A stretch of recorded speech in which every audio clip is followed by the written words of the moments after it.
Olá a todos e todas, boa tarde, sejam bem-vindos e bem-vindas, eu espero que vocês estejam bem e com saúde. Sou Aline Bastos, analista de capacitações de Elsevier, especializada nas plataformas multidisciplinares Science Direct Scopus e também no gestor de referências Mendeley. É um prazer estar com vocês nessa tarde para a gente conversar hoje um pouquinho a respeito de Scopus. Tivemos uma sessão muito boa na semana passada, onde eu tive a oportunidade de abordar com vocês um pouquinho sobre Science Direct, e hoje nós nos dedicamos exclusivamente a Scopus, certo? Antes da gente efetivamente começar, eu vou pedir a gentileza de vocês utilizarem o chat para me informar se vocês estão conseguindo me escutar bem e se vocês também estão conseguindo visualizar a tela do meu computador, tá bom? Então conta para mim aí no chat para eu saber se está tudo certinho aqui de minha parte. Ótimo, muitas pessoas já me responderam, vocês são bastante rápidos, obrigada. E também antes da gente começar, e a última coisa, tá? Eu queria orientar vocês a respeito das perguntas. Gostaria que vocês, por favor, colocassem as perguntas de vocês numa opção aí do Zoom chamada Q&A. Se vocês derem uma olhada nas opções que vocês têm de comando aí no Zoom para os participantes, vocês vão encontrar um botão chamado Q, é comercial, e A. O símbolo dele são dois balãozinhos de discurso, tá? Eu vou pedir gentilmente que vocês coloquem, então, as perguntas de vocês no Q&A. Quando vocês colocam as perguntas no Q&A, fica para mim muito mais organizado, muito mais fácil de verificar as perguntas, tá? Já me desculpo de antemão se porventura eu não responder a todas as perguntas. Eu tenho agora, e segue entrando, 167 participantes agora.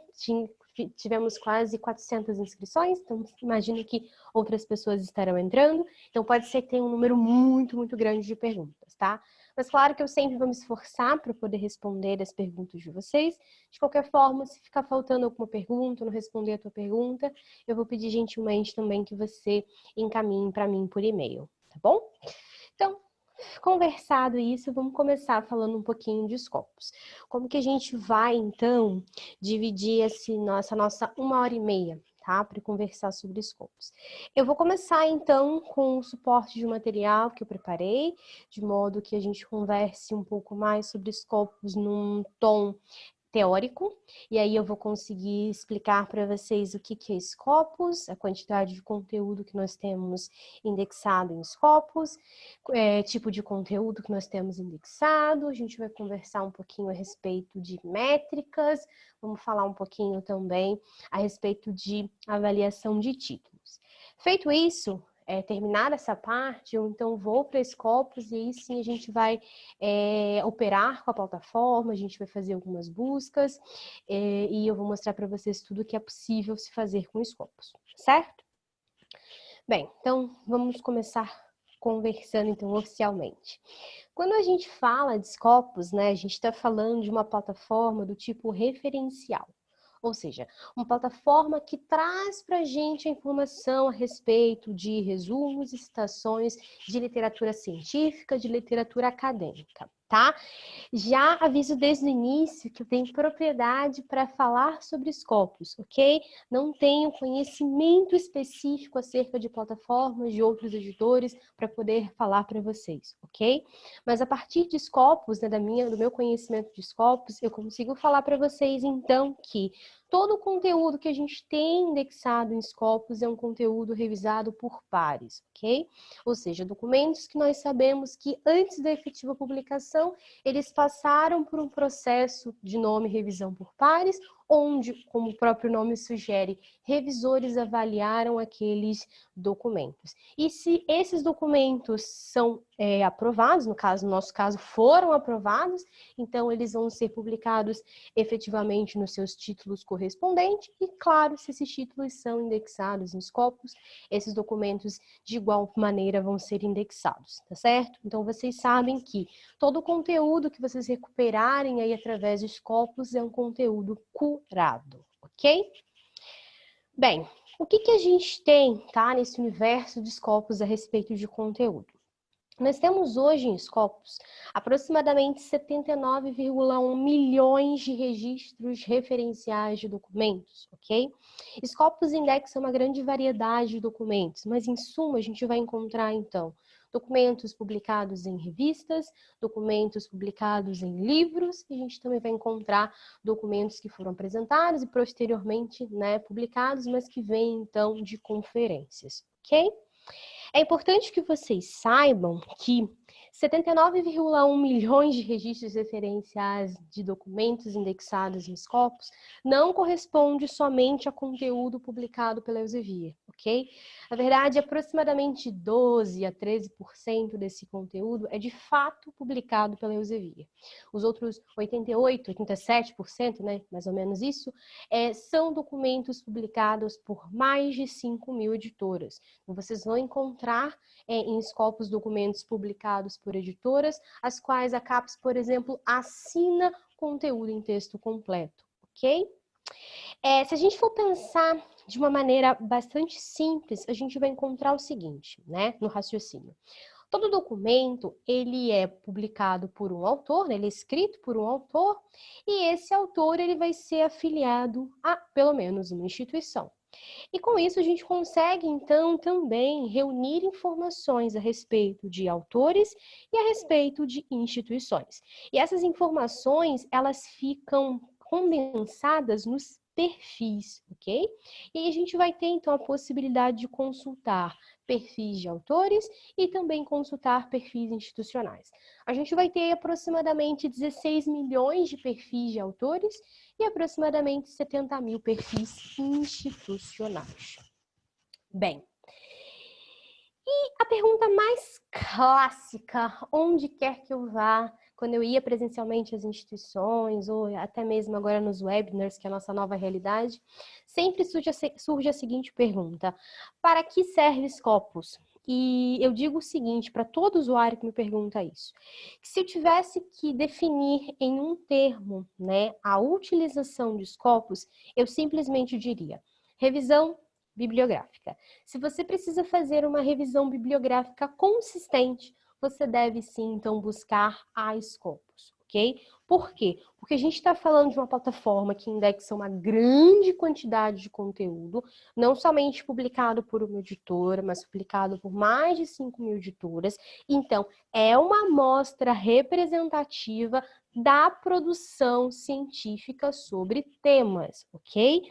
E aí, se eu preciso, então, entender a produção acerca de uma temática, ou preciso entender o estado da arte de publicação acerca de uma temática, eu tenho que buscar, então, essa amostra representativa da produção científica mundial. Por quê? Porque é uma plataforma, então, que indexa tanto conteúdo que é uma amostra que faz uma inferência nessa população. Claramente, nenhuma plataforma do mercado vai indexar tudo que é produzido a nível mundial. Mas a gente vai ter Scopus, então, com uma grande quantidade de documentos indexados, que vão ser que vai ser uma ferramenta interessante para que você componha, então, esse teu processo de revisão bibliográfica para entender, então, a produção acerca de um tema de teu interesse. Bem, o trabalho com os Scopus, propriamente dito, ele é muito simples, tá? Eu gosto de entender o trabalho com os Scopus sob a ótica de um processo que é composto de 3 atividades. Então, a gente vai ter aqui as 3 atividades básicas do trabalho com os Scopus. Primeira atividade, atividade de buscar. Então, naquele momento que você entra e acessa Scopus, digita lá a tua estratégia de busca, né? E até o momento, antes de você efetivamente apertar o botão search, o botão buscar, você está, então, nessa atividade de buscar. A partir do momento que você pede para rodar essa estratégia de busca, né? E a plataforma te apresenta lá os resultados daqueles documentos de acordo com a tua estratégia, você já está na atividade de descobrir. onde você consegue ver o número total de resultados encontrados, você consegue verificar os detalhes acerca de um resultado, você consegue verificar as métricas acerca de um resultado, você consegue exportar aqueles resultados. Enfim, você tem várias operações que você pode fazer nessa atividade de descobrir. Com o Scopus, então, a gente não para por aí. A gente adiciona uma terceira atividade, que é a atividade de analisar, onde o próprio nome já sugere, nós analisamos, então, os resultados que recebemos aí da plataforma nas nossas buscas. Bem, por que eu consigo analisar os meus resultados de busca em Scopus? Isso é possível porque a gente tem em Scopus, né, ferramentas de apoio à bibliometria, que permitem com que eu faça, na verdade, uma tríade de análises.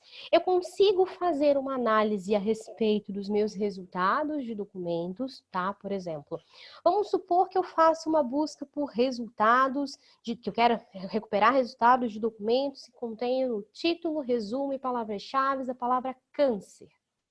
Eu consigo determinar o número de documentos indexados ano a ano em Scopus, tá? Que tem, então, no título, resumo e palavras-chave ao termo câncer.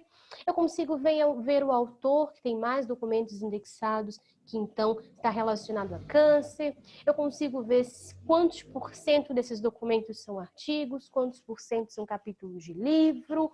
Consigo ver, por exemplo, também qual é ou quais são as instituições de fomento que estão aí dando maior financiamento para pesquisas acerca de câncer, por exemplo. Algumas dessas, a gente vai ter, eu dei aqui um exemplo de algumas das perguntas. Claro que eu vou ter muitas mais perguntas que vão ser respondidas nessa análise, tá bom? Mas só para vocês terem uma ideia do que a gente vai fazer aqui hoje. A gente também consegue fazer uma análise acerca de um perfil de um autor, de uma maneira geral, para entender a produção daquele autor, para determinar o seguinte: quantos por cento do trabalho desse autor são papéis de conferência? Quantos por cento são artigos? Tá? Estou dando exemplos. Quantos por cento do trabalho desse autor está publicado no título X? Esse autor, ele tem coautores em trabalhos dele? Ah, tem, maravilha. Quem são esses coautores? E cada um desses coautores, eles aparecem em quantos trabalhos junto com esse autor? Qual é o índice H mesmo desse autor? Então, a gente consegue também medir ainda a produtividade do autor pela visualização do índice H. E, por fim, a gente vai conseguir também fazer a avaliação de títulos, tá? A gente consegue entender, então, a reputação ou impacto, como você queira chamar, de um título sob a ótica aí de várias métricas, de vários parâmetros. Eu consigo avaliar, então, esses títulos de maneira individual e também consigo fazer uma reunião de até 10 títulos e comparar, então, esses 10 títulos um com os outros, ok? E aí a gente vai percorrer, então, todo esse caminho nesse processo de conhecer um pouquinho mais de Scopus, tá? Bem, então, nesse nosso passeio por Scopus hoje, a gente vai encontrar uma série de métricas, tá? Coloquei, então, nessa parte do material, essa caixinha com as métricas, como é a forma de cálculo delas, só para ilustrar mesmo. Claro que eu não vou ficar aqui lendo caixinha nenhuma, porque isso não é nada efetivo. É só para que vocês tenham depois, tá? Tendo qualquer dúvida, quero saber como é que é mesmo calculado o site-score, ou como é que é mesmo calculado o FWCI, você pode vir aqui nesse material e você vai ter esse detalhamento, tá? E sim, vocês vão receber esse material depois. No finalzinho eu conto para vocês como que vai se dar esse acesso depois para vocês fazerem download desse material que eu estou apresentando, acesso e download da gravação, acesso e download do certificado, tá? Mas no finalzinho eu conto para vocês. Bem, aí, falando então, navegando nesse universo de métricas, né? Eu então amarro esse processo que eu estava inicialmente falando, antes que eu disse que a gente conseguia fazer a avaliação de títulos, e aí logo depois eu falei para vocês que a gente vai encontrar uma série de métricas, e aí eu faço esse amarrado. A gente então vai conseguir fazer a avaliação de títulos de publicações que publicam de maneira serial, tá? Por meio da visualização de 3 métricas. Então, por quais métricas eu consigo fazer a avaliação do impacto de um título em Scopus? Eu consigo fazer por meio do Site Score, por meio do Simago Journal Rank e por meio da métrica SNP, ok? E aí eu preciso, então, abrir um pouco mais, expandir, para conversar com vocês a respeito de Site Score. O que é Site Score? Site Score é uma métrica tradicional, que mede para a gente a reputação, o impacto de um título. Site Score é a métrica oficial de Scopus para a avaliação de títulos. E como que eu calculo o Site Score de um título? Então, a gente vai pegar aqui agora e vamos adotar um título. Por exemplo, quero calcular o Site Score de 2019 da revista Cancer Cell, uma revista da Elsevier, tá? Que vocês têm acesso ao conteúdo dela, porque é uma revista parte de uma coleção que a CAPES assina. E aí a gente quer, então, o Site Score de 2019 da Cancer Cell. O que eu vou precisar pegar? Eu vou fazer o seguinte, primeiro, antes de tudo, eu vou imaginar na minha cabeça uma divisão, tá? Por meio aí da visualização de uma fração. Então, você imagina uma fração, igual a gente tem aqui, ó, nesse meu material, A sobre B. E a gente vai, então, colocar nos pedacinhos dessa fração as informações necessárias para calcular esse Site Score. O A, né, nessa fração, a gente chama de numerador. E o que eu coloco nesse numerador?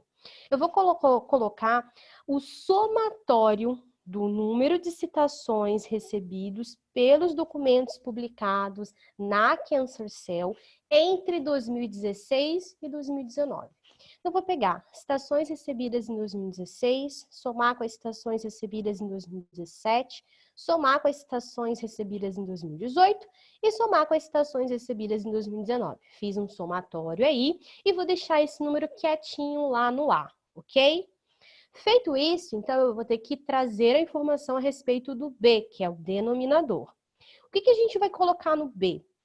A gente vai colocar ali o somatório dos documentos publicados pela Cancer Cell entre 2016 e 2019. Eu vou pegar o seguinte, então. Vou pegar o número de documentos publicados em 2016, somar com os publicados em 2017, somar com os publicados em 2018 e somar com os publicados em 2019. E aí eu vou colocar esse somatório lá no B, certo? E no final a gente vai dividir A por B. O resultado, então, dessa divisão vai trazer para a gente o Site Score de 2019 da revista Cancer Cell. O cálculo do Site Score, ele sempre vai contar com essas informações numa janela de 4 anos. Então, pensa o seguinte, é sempre o ano base. Ano base eu chamo do ano para o qual eu quero o Site Score, tá? Então, eu levo em conta o ano para o qual eu quero o Site Score, mais os 3 anos anteriores. Aí eu formo essa janela de 4 anos do número de citações e uma janela de 4 anos a respeito do número de documentos. Só que é muito importante que vocês saibam o seguinte, que eu vou levar em conta as citações recebidas por determinados documentos. E, claro, vou contar na conta do Site Score somente determinados documentos. Que documentos são esses? Eu só vou levar em conta informação para cálculo de Site Score de artigos, revisões, capítulos de livro, de papéis de conferência e de data papers. Aline, eu não sei o que é um data paper. Um data paper é uma publicação, um documento que vai descrever, então, dados, ok? E aí eu só vou levar em conta, então, para o cálculo desse Site Score, as informações, seja o número de citações, o número de documentos referentes a esses tipos definidos de documentos. O que a gente tem além disso? Em Scopus, a gente também vai ter o Site Score Tracker. O que é o Site Score Tracker? É a visualização do Site Score de um título no ano corrente. Então, o que a gente vai ter? Eu vou conseguir saber, mês a mês, no ano de 2020, como que está a evolução do Site Score de 2020 da revista Cancer Cell, tá? Então, mês a mês, a gente vai mostrando para vocês como que está o acumulado, para que você entenda, então, como está o comportamento dessa métrica para um título específico, ok? E aí a gente vai encontrar tudo isso nesse passeio aí por Scopus, a gente vai começar vendo isso na prática. Como é de praxe, nos meus materiais, vocês sempre vão ter os contatos das redes sociais das Vivi, as informações, então, para que vocês possam nos seguir nessas redes.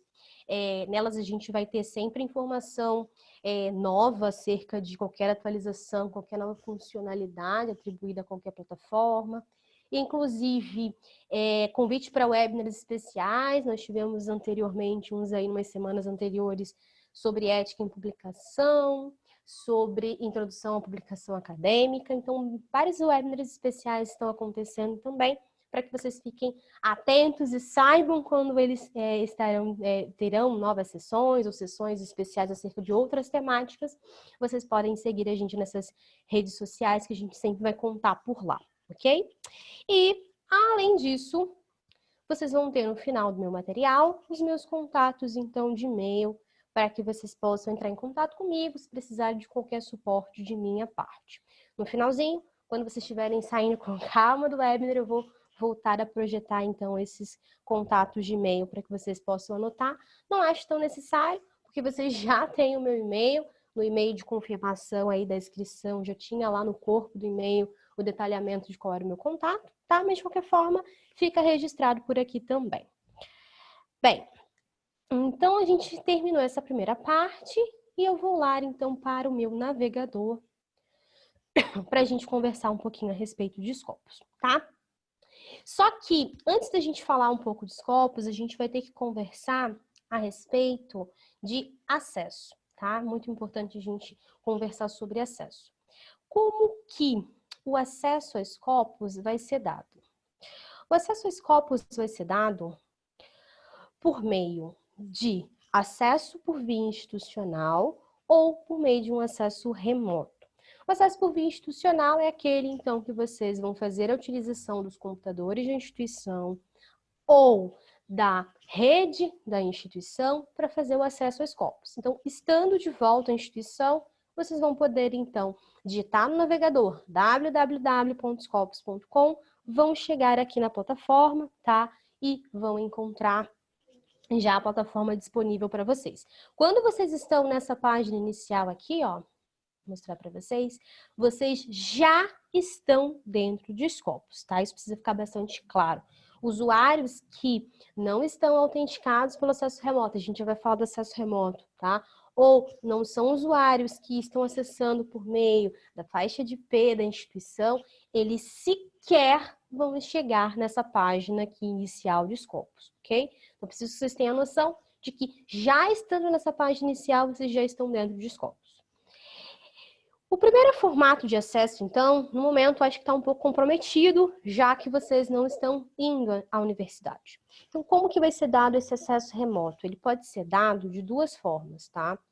Pode ser dado por um acesso remoto da própria instituição. Algumas instituições, elas oferecem um modelo de acesso remoto por VPN ou por proxy, tá? Não é regra, mas algumas instituições oferecem isso, tá? E se a sua instituição te oferece isso, bacana, você pode configurar essa VPN ou esse proxy e então, feita essa configuração, quando você for diretamente ao navegador e digitar www.scopus.com, você vai chegar nessa mesma interface aqui que você está visualizando na minha tela. O que é comum, tá, para as instituições que compõem o consórcio CAPES é que haja a adesão ao acesso remoto da própria CAPES, que é chamado de acesso CAF, tá? Então, as instituições, elas fazem adesão ao acesso CAF, há um intercâmbio de informações entre a CAPES e a instituição, de modo a poder autenticar os usuários e reconhecê-los, claro, permitindo com que esses usuários tenham acesso a esse conteúdo contratado pela CAPES, ok? E aí a gente vai fazer o seguinte, vou te mostrar como é o caminho para fazer esse acesso remoto, tá? Pelo CAF. Claro que, se você for na página do Sistema de Bibliotecas da UFMG, você vai encontrar lá um detalhamento de como fazer esse acesso remoto, com tudo certinho. Mas só para ficar bem redondinho, é de praxe, faz parte do meu cronograma que eu tenho que mostrar para vocês. então eu vou mostrar como que é esse procedimento, tá? Para fazer o acesso pelo CAF, o que você vai fazer? Você vai lá no portal de periódicos da CAPES, tá? Então você vai digitar no seu navegador periódicos.capes.gov.br e vai chegar nessa página aqui do portal de periódicos da CAPES, que eu imagino que vocês conheçam. Chegando aqui no portal de periódicos da CAPES, logo no topo da página, nessa faixa azul, você vai encontrar, tá, uma opção chamada Acesso CAF. Você vai clicar em Acesso CAF. Clicando em Acesso CAF, né, aparece para você uma caixinha. Quando você clica nessa caixinha, desce uma lista e nessa lista você vai encontrar o nome de um monte de instituições que compõem um consórcio CAPES, tá? O que você vai ter que fazer? Você vai ter que encontrar a sua instituição nessa listagem de instituições aqui. E como você vai fazer isso? Ou você vai descendo, procurando na lista, isso perde um certo tempinho, né?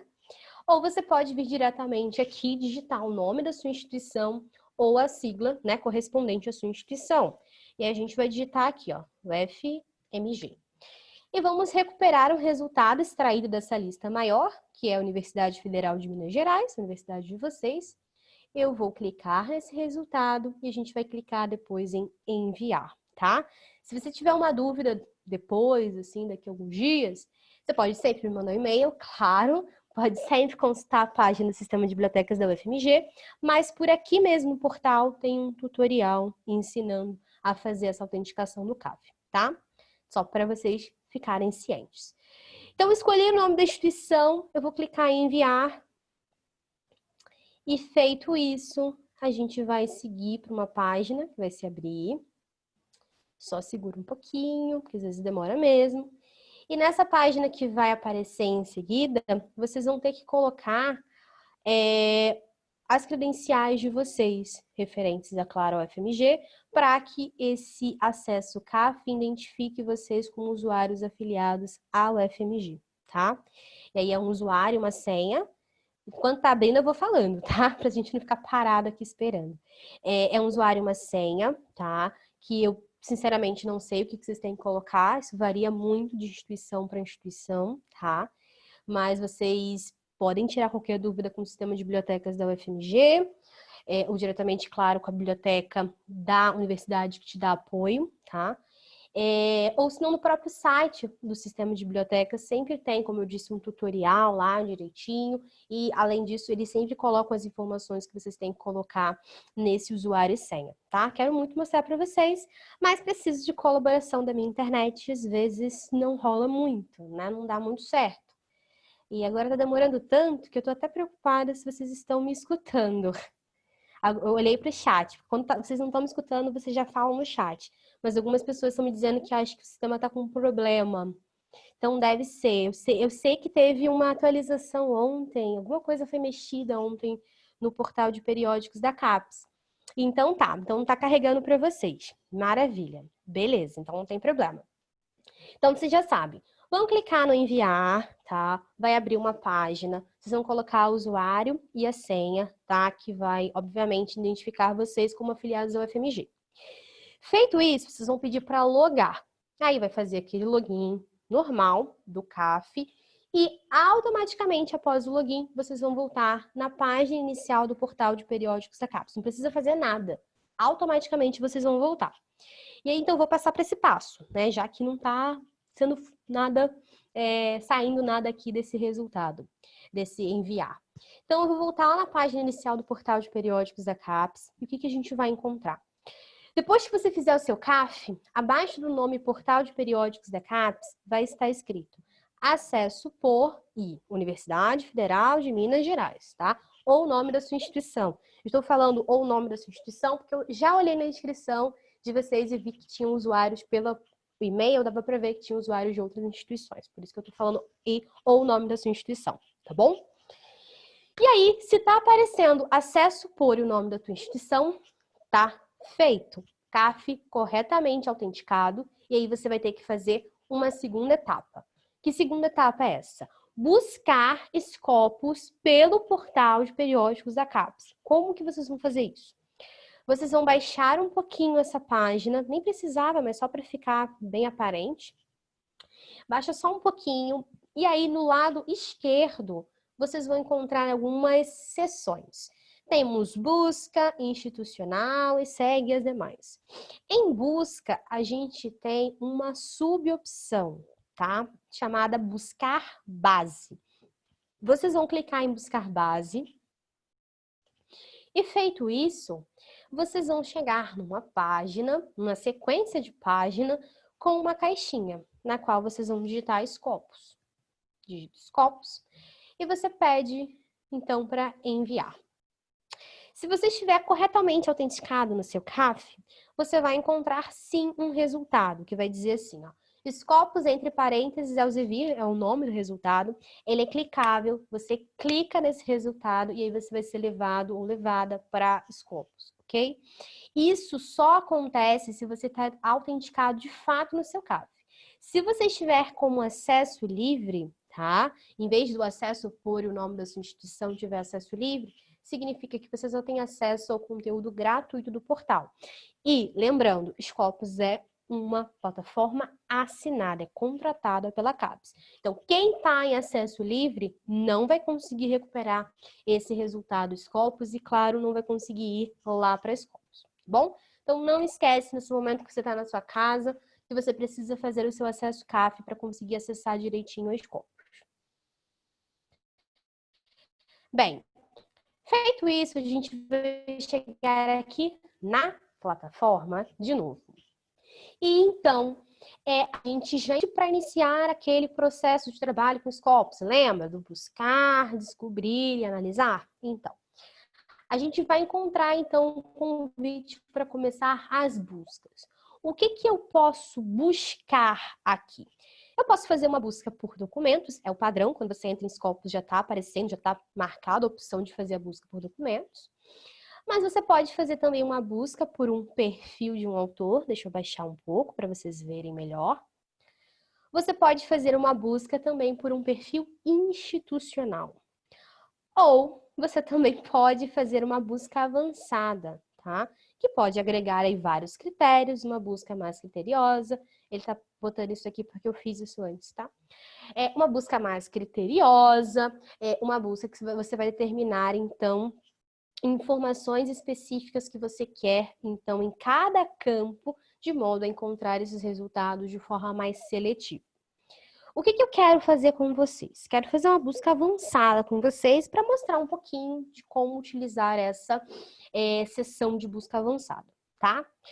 Quando a gente clica aqui na busca avançada, né, como eu estou, vocês vão encontrar na própria busca avançada, um pouquinho para o lado, uma opção chamada Search Tips, que são as dicas de busca. Se você tem qualquer dúvida a respeito do que é admitido nessa busca avançada, o que você pode utilizar para compor a estratégia de busca, se é possível utilizar operador booleano, se é possível utilizar truncagem, se é possível utilizar caracteres especiais, tudo isso, todas essas respostas você vai encontrar nesse Search Tips. Quando você clica nele, ele te leva para a página do Centro de Suporte de Scopus, e aí você consegue ver todas as informações de quais são os operadores que são suportados, e aí você consegue ver um detalhamento, inclusive com exemplos de como seria então o uso desses operadores.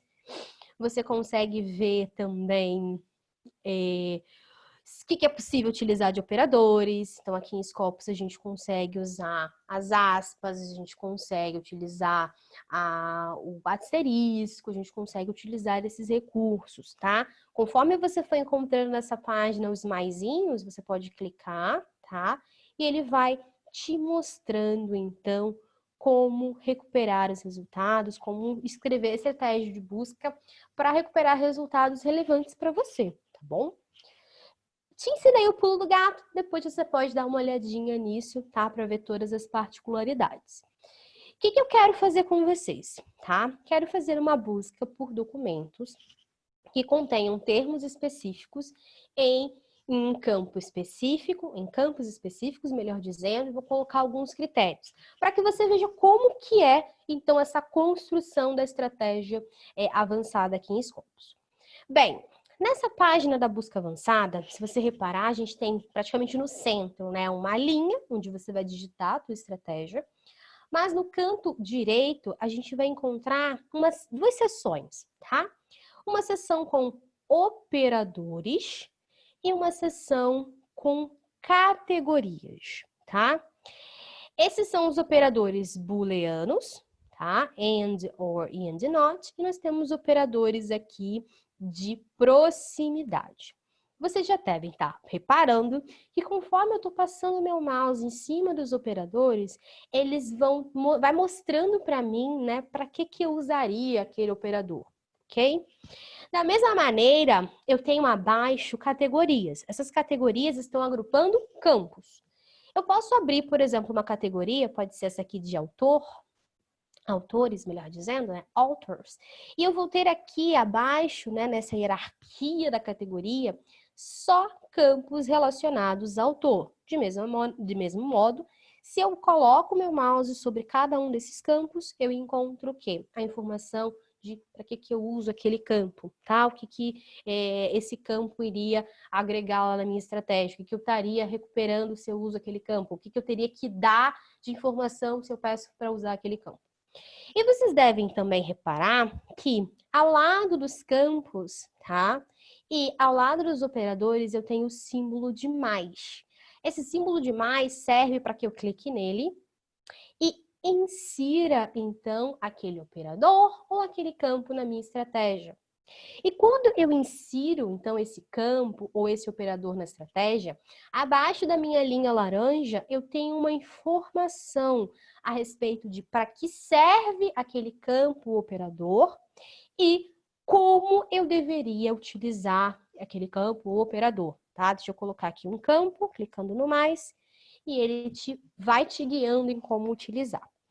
O que eu quero fazer? Deixa eu apagar, então. Eu quero buscar termos específicos em campos específicos, que são título, resumo e palavras-chave. Eu tenho que começar definindo quais são esses campos que eu quero usar, que eu já falei para vocês, só que eu tenho que falar isso para Scopus. Como que eu falo isso para Scopus? Eu vou vir aqui nessa seção de categorias e vou procurar onde está o campo título, resumo e palavras-chave. Eu já sei que está na categoria de conteúdo textual. Mas se você não sabe, não tem problema, você pode ir procurando, tá? Vai abrindo as categorias mesmo e vai olhando o que tem dentro de cada uma delas, tá? Depois você vai ver que é bastante intuitivo a organização aqui, mas de qualquer maneira você vai dando uma olhada, tá? E aí a gente vai ter na categoria de conteúdo textual o campo título, resumo e palavras-chave, tá?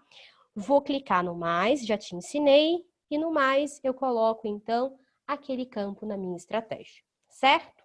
O que a gente vai definir então aqui? A gente vai definir quais são os termos que eu quero buscar no título, resumo e palavras-chave.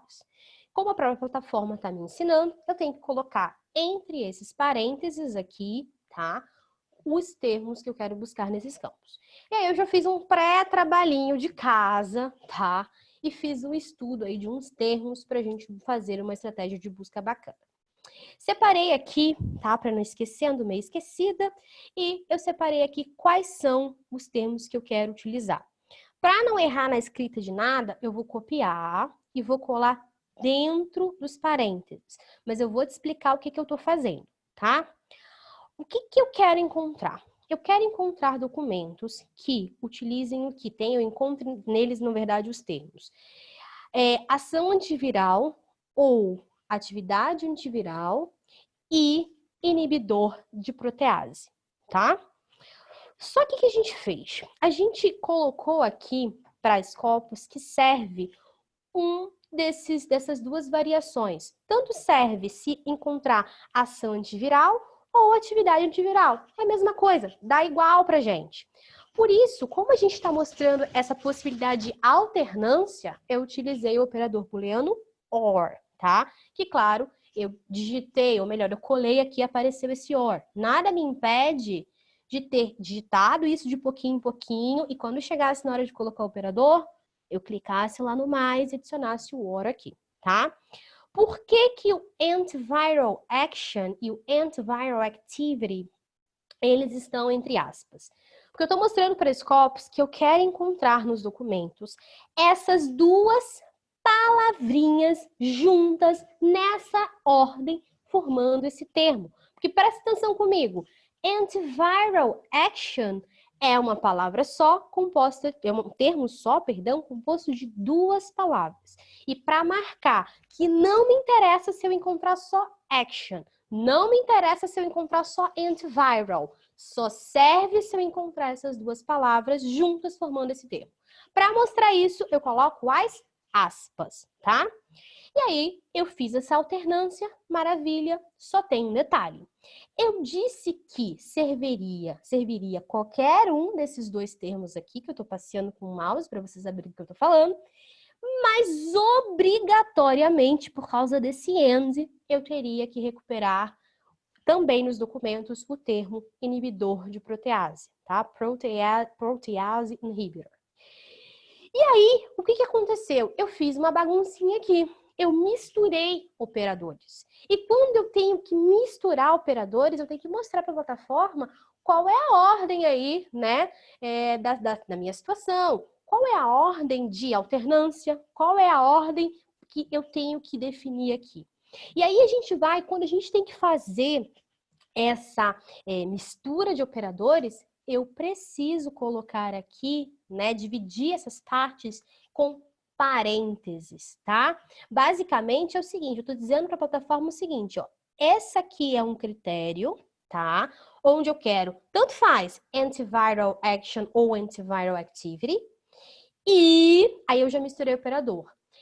Tudo que vier antes do operador diferente, ele vai ter que vir entre parênteses, tá? Aí sim, depois de eu colocar os parênteses, eu adiciono o operador que é diferente, que no caso é o AND, e sigo falando, tá? O primeiro parênteses e o último parênteses é o parênteses próprio do campo título, resumo e palavras-chave, tá? Eu vou tirar aqui, ó, copiar e apagar só para você ver. Ó, eu já tinha um parênteses inicial e um final que marca, então, tudo que está dentro do campo título, resumo e palavras-chave, tá bom? E vou colar, então, aqui de novo, que aí você já entendeu o que eu fiz. Só que eu quero colocar mais um critério. Eu quero que esses documentos, eles não tenham sido publicados em qualquer ano. Não, não quero não. Eu só quero documentos que tenham sido publicados após 2010. Documento que tem ano de publicação 2010 não serve. 2005 também não serve. Só serve de 2011 para frente. Como que eu mostro isso para a plataforma? Eu tenho que colocar um outro critério. Que critério é esse? Presta atenção. Eu tinha dois critérios que eu coloquei dentro do campo título, resumo e palavra-chave, certo? Que eu fechei tudo isso e joguei lá dentro daqueles parênteses, lembra? E aí eu tenho já um primeiro grande critério, que só serve se eu encontrar esses termos no título, resumo e palavra-chave, tá bom? Só que eu quero colocar um outro critério, que eu acabei de te falar, que só servem documentos que tenham sido publicados após 2010. E para colocar um novo critério, aí eu tenho que colocar um outro operador AND. Então, depois que eu terminei a parte toda definindo no título, resumo e palavras-chave que eu quero encontrar, eu vou colocar um AND a mais. Poderia digitar, não tem problema, tá? Fiquei com uma preguicinha aqui básica, aí eu quis lá colocar o mais, tá bom? E aí eu tenho que definir esse segundo critério. Esse segundo critério é ano de publicação. E tem um campo específico chamado, né, Pub Year. E onde eu vou encontrar esse campo com a sintaxe Pub Year, que é ano de publicação?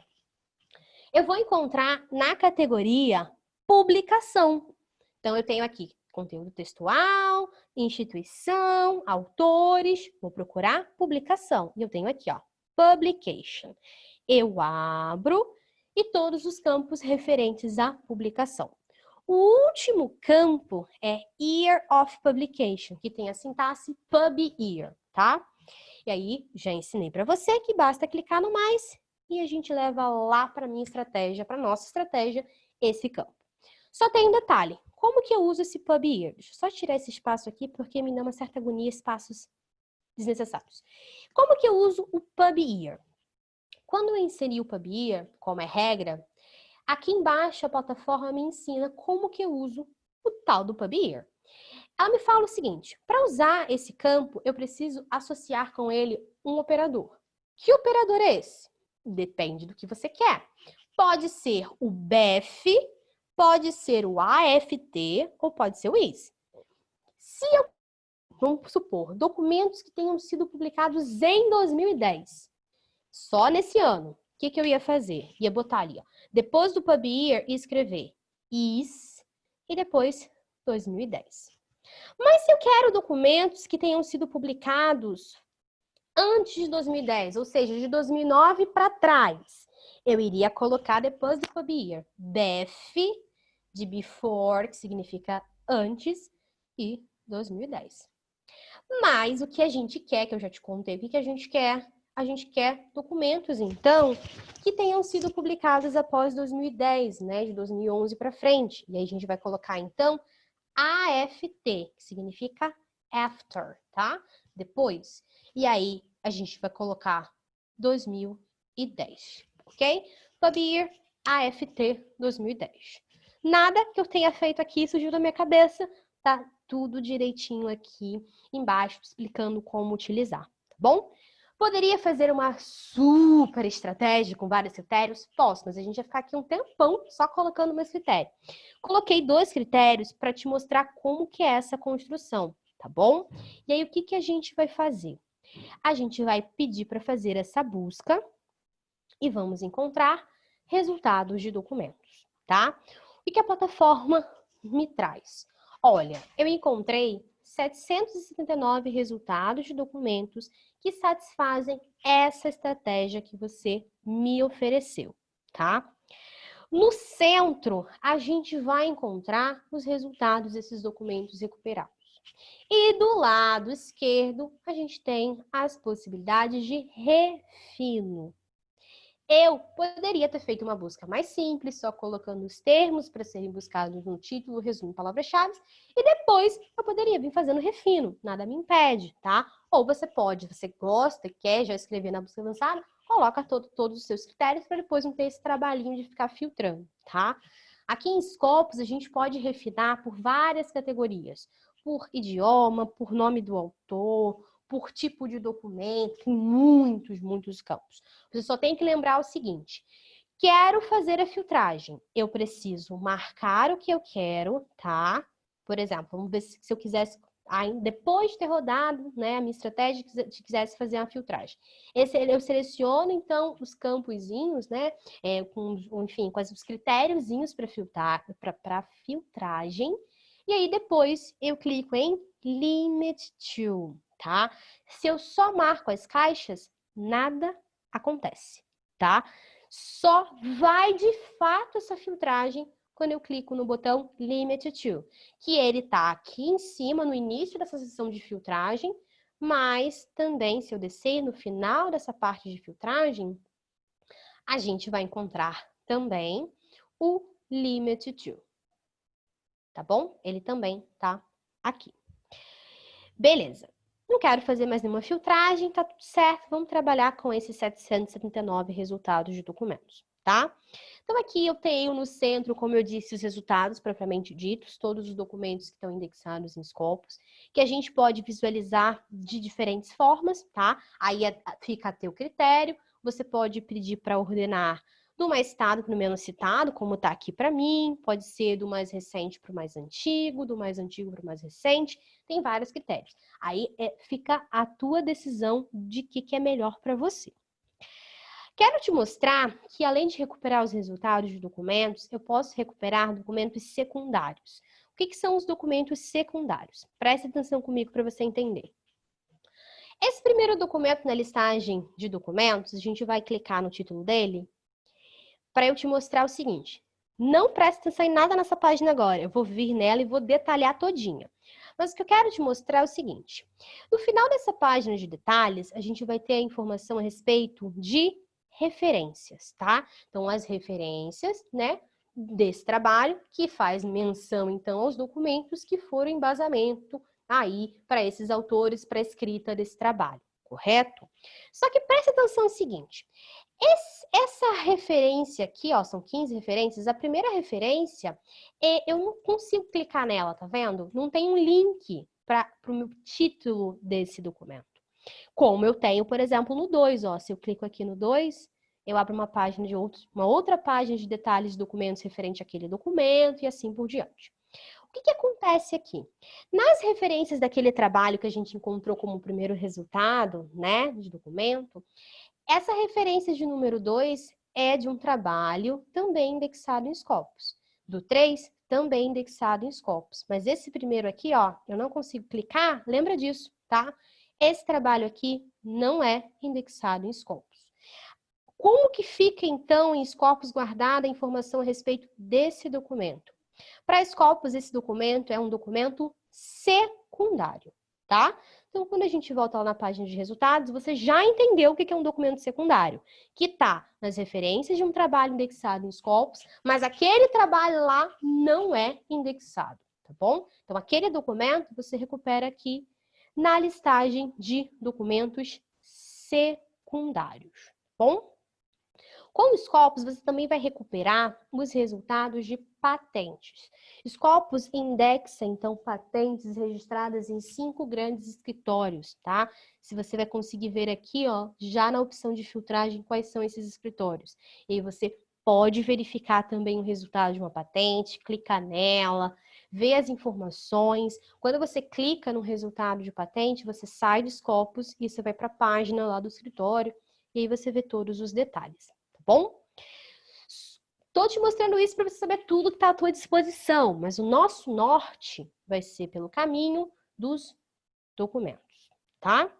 Vou falar um pouquinho dos documentos aqui nessa página, e antes de entrar na página de detalhes do documento, eu vou responder algumas perguntas que eu já tenho aqui, tá bom?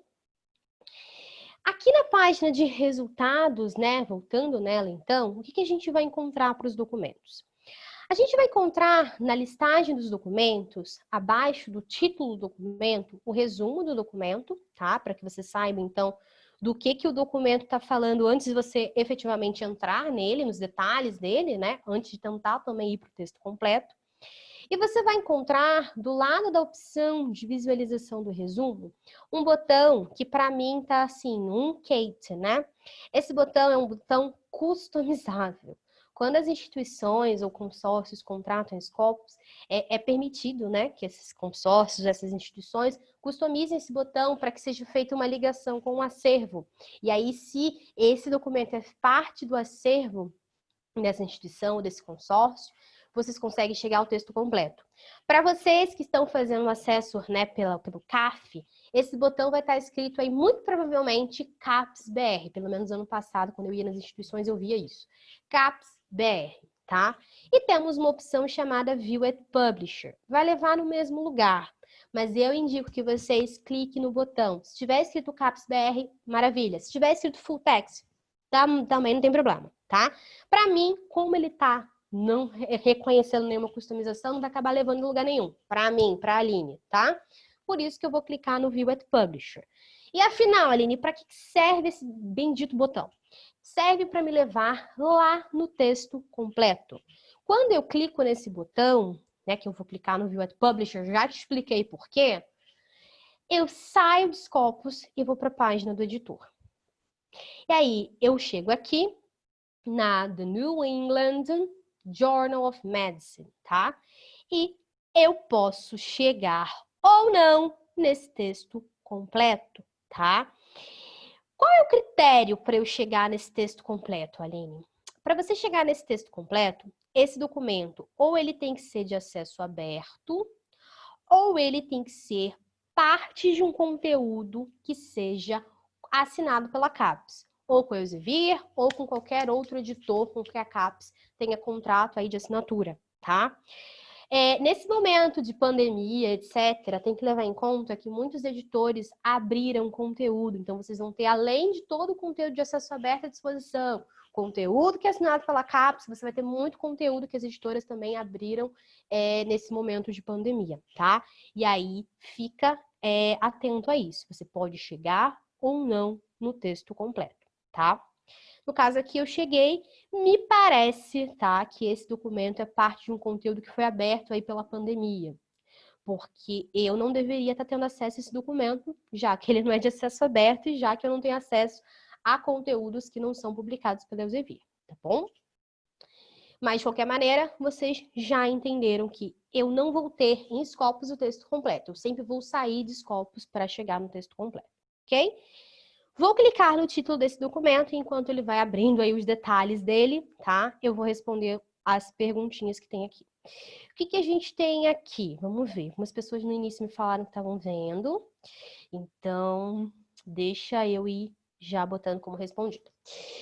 Frederico está me perguntando. Scopus não necessariamente traz o documento inteiro. Frederico, eu fiquei meio atrasada assim na sua resposta, mas acabei te respondendo agora, né? Não, em Scopus a gente não vai ter o texto completo. Na própria plataforma, não.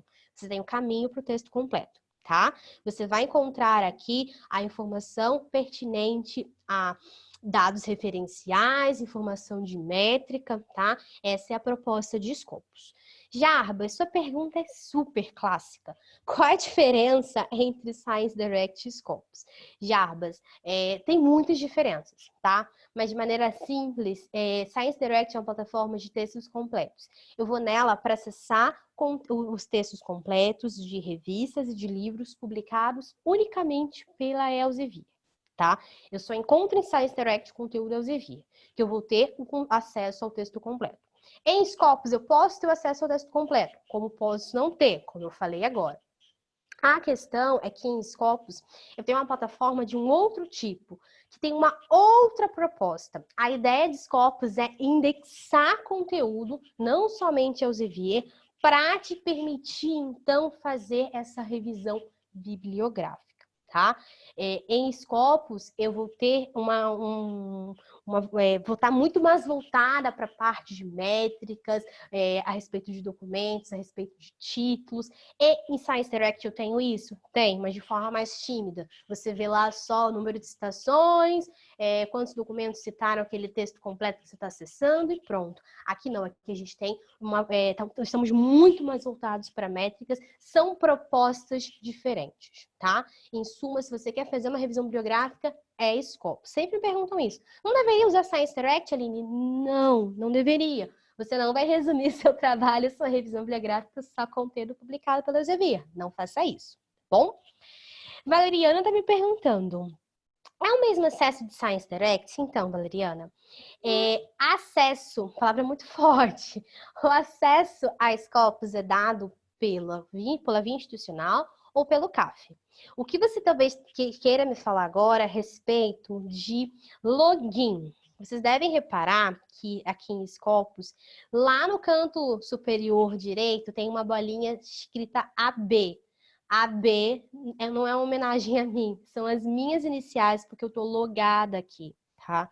Esse login é sim, tem a mesma ideia do login de Science Direct. Quem acompanhou a sessão de Science Direct vai se lembrar que eu tinha, então, em Science Direct a possibilidade de fazer um login para fazer criação de alertas, para receber recomendações, para verificar o meu histórico do que eu estava acessando em texto completo. Aqui em Scopus também.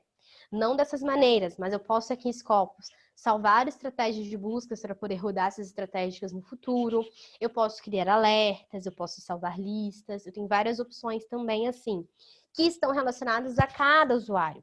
E para que você usufrua dessas possibilidades, você precisa estar logado. E sim, Valeriana, o login aqui de Scopus vai ser o mesmo que você vai utilizar em Science Direct. Se você criou o teu login lá, chega em Scopus, você não precisa criar um novo login. Você vai reproduzir aquele mesmo o que você utiliza lá em Science Direct, tá bom? Fernanda tá me falando, o CAF usa usuário e senha da minha UFMG. Agora que eu li, eu lembrei que vocês me falaram isso na outra sessão, mas é tanta informação, de tanta instituição. Eu já falei pra vocês que eu tô ficando velha, eu esqueço, tá? Mas então, pessoal, usuário e senha do minha UFMG, tá bom? Poliana me faz uma pergunta bacana, Poliana. O Scopus tem interseção com alguma outra base de dados? Por exemplo, tudo que tem na plataforma X, Y, Z tem na Scopus ou vice-versa? Então, não, tá? Isso é não para não tem uma interseção entre Scopus e plataforma completa, tá? Entre Scopus e a plataforma de um outro editor. Claro, você pode encontrar aqui em Scopus um documento indexado que vai estar também em uma outra plataforma, como você pode encontrar documentos que só vão estar indexados em Scopus. Falando do universo de Elsevier, tem uma sobreposição, mas não é total. Ou seja, vamos lá. Aline, tudo que está em Base está em Scopus? Não, tá? Primeiro porque em Base a gente está só fazendo foco, jogando lá o foco na plataforma referencial de biomédicas, conteúdo de biomédicas. Então, não. Aline, tudo que está em Compendex está em Scopus? Não. Compendex a gente vai ter só conteúdo de engenharia e Compendex indexa algo em engenharia que Scopus não indexa. Sou muito clara com vocês. Tese, dissertações, normas técnicas de engenharia, tu encontra lá em Compendex. Science Direct, Aline, todo o conteúdo de Science Direct está em Scopus? Não, não está. Como assim, Aline? Todo o conteúdo publicado pela Elsevier não está em Scopus. Por que não está em Scopus? Porque a indexação, está ligado à indexação dos títulos, pessoal. E aí, o que a gente vai ter?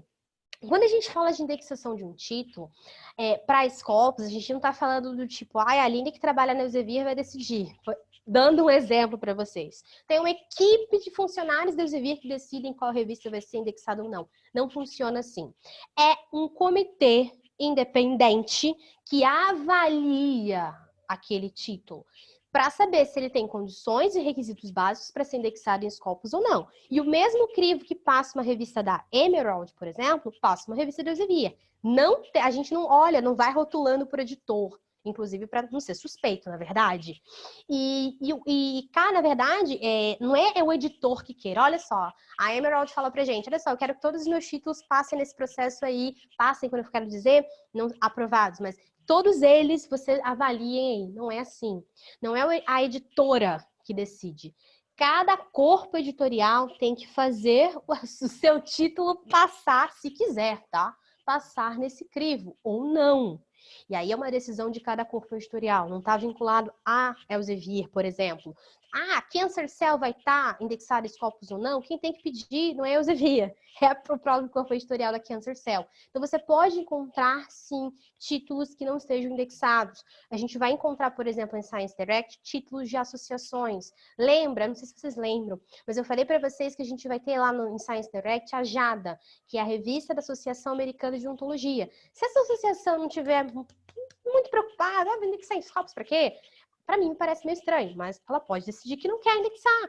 Então não vai passar no processo de indexação e claramente não vai ter o título indexado, tá? Então só para que vocês saibam que é sempre quando eu falo que em Compendex não se sobrepõe totalmente a Scopus e vice-versa, em Base, vocês entendem. Mas quando é Science Direct, sempre fica aquela coisa de nossa, eu não sabia. É porque sempre a gente imagina, Elsevier, então tudo que vai estar em Science Direct está em Scopus. E não funciona assim, tá bom? Pessoal, então tem aqui algumas perguntas que eu já respondi. Science Direct Scopus. Ana Clara está me perguntando diferença de Web of Science e Scopus. Então, Ana Clara, não tenho muita informação lá da Web of Science, do concorrente, para poder te dizer, olha, é possível fazer em Scopus isso, é possível fazer no Web of Science isso, Scopus indexa X, Web of Science indexa Y. Não sou a melhor pessoa para te falar isso porque eu não sei dos detalhes da Web of Science, de verdade. Então é melhor você perguntar isso para um bibliotecário, um usuário que use as duas plataformas, tá? Mas de fato, a gente são duas plataformas concorrentes, é a Web of Science da Clarivate, tá? E é também uma plataforma que faz a indexação de títulos, tá bom? Mas para mais detalhes, não sou a melhor pessoa para te falar isso, tá bom? Jarbas me pergunta, conteúdo de engenharia é onde? Jarbas, é na Compendex, tá? Dá uma olhada no QIA que eu respondi a tua pergunta digitando o nome, tá? É Compendex, tá bom? Tá dentro de um site da Elsevier chamado Engineering Village, que é a Vila do Engenheiro. Lá tem 14 bases, ou 15. Eu não sou especialista em engenharia, mas vou dando os pitacos aqui. E você vai encontrar Compendex, tá bom? Beleza. que a gente vai ter aqui? Seguindo em frente, porque eu tenho meu cronograma, senão eu não vou acabar mostrando tudo que eu tenho que mostrar para vocês. Nos detalhes do documento, a gente tem informação referencial, tá? Ou seja, onde o documento foi publicado, quem são os autores, a quais instituições os autores são afiliados, resumo, eu vou ter as palavras-chave do autor, eu vou ter as palavras-chave de vocabulário controlado, tá? E o que a gente tem aqui? Preciso que fique muito claro para vocês que Scopus não tem um vocabulário controlado próprio, porque é uma plataforma multidisciplinar. Então, o Scopus faz uso do vocabulário controlado de outras plataformas para essa indexação por termo controlado aconteça. Então, ele faz uso, por exemplo, do vocabulário Mesh, do vocabulário M3, que é lá da Embase.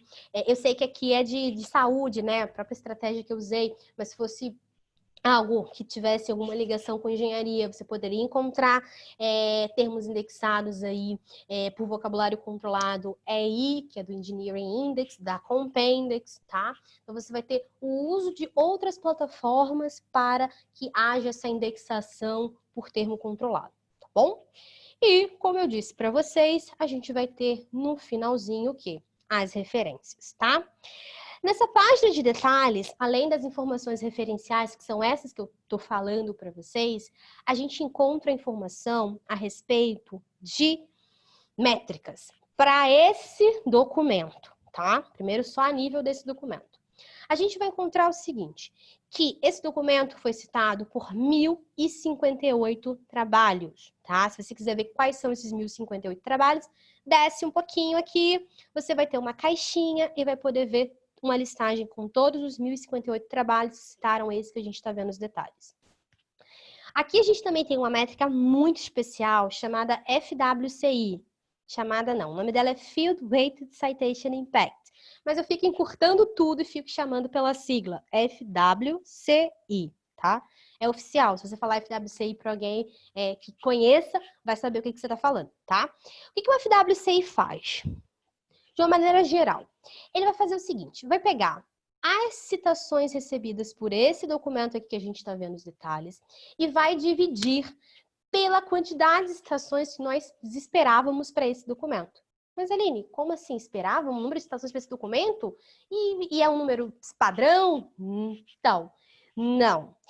O número de citações, né, esperadas para o documento é sempre medida com base na média de citações recebidas pelos documentos de uma área. Então, a gente tem uma expectativa de citação para um documento de engenharia que é diferente da expectativa de citação que a gente vai ter para documentos de ciências sociais, por exemplo, né? Porque a gente tem que levar em conta as diferenças de publicação nas áreas, tá?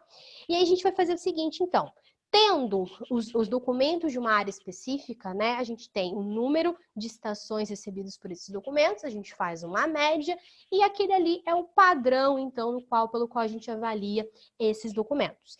E aí o FWCI mostra o seguinte, de termos básicos. Esse documento, ele está com o número de citações equivalente à média de citações dos documentos daquela área? Está maior? Então, teve uma performance melhor que o número de citações de documentos daquela área? Ou uma performance menor, porque foi um menor número de citações comparado com a média de citações de documentos daquela área? Isso o FWCI te mostra. E aí você vai me perguntar, mas Aline, 183.56 me diz o quê? Me diz que esse documento é muito bom. Como assim muito bom? Com base de quê? O parâmetro do FWCI é 1. Se o documento tem FWCI igual a 1, ele atingiu o número de citações correspondente à média de citação dos documentos daquela área.